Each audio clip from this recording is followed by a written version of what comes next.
Là-dessus, je vous introduis à un terme que vous allez rencontrer de plus en plus.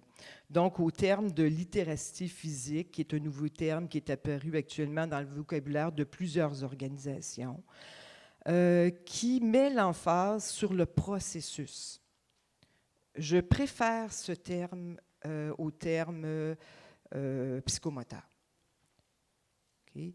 Ou psychomotricité. Donc, qui nous rappelle, qui nous ramène au fait que de la naissance jusqu'en grandissant, on doit offrir des occasions où l'enfant va s'exercer par lui-même, vivre pleinement sa motricité, pour qu'il se sente à l'aise et confiance à ses propres capacités.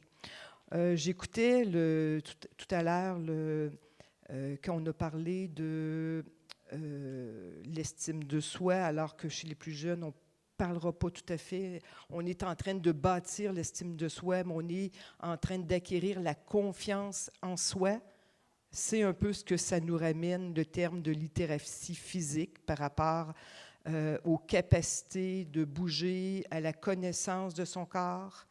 Donc, l'idée de permettre à l'enfant, dès qu'il est bébé, de le libérer le plus possible, de le laisser le plus à jouer au sol, d'arrêter de les attacher un petit peu partout, d'arrêter de les mettre dans des petits sièges, de les mettre dans des balançoires à sièges protégés où on va les pousser, pour que cet enfant-là puisse acquérir par lui-même des habiletés motrices qui vont l'amener arriver près de l'adolescence, à savoir qui il est, quelles sont ses limites, quels sont ses goûts, quelles sont ses capacités, et il va pouvoir s'investir avec passion dans son sport favori.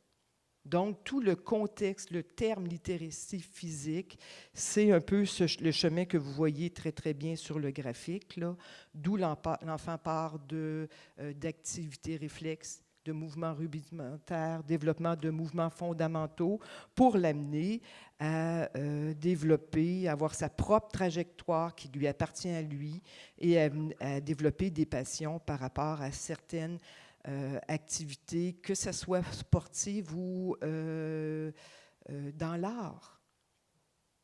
Donc, ton corps qui prend une forme pour devenir un personnage, c'est aussi une forme d'activité physique. Jouer de la flûte, jouer du violon, c'est des formes d'activité physique qu'on ne doit pas perdre de vue.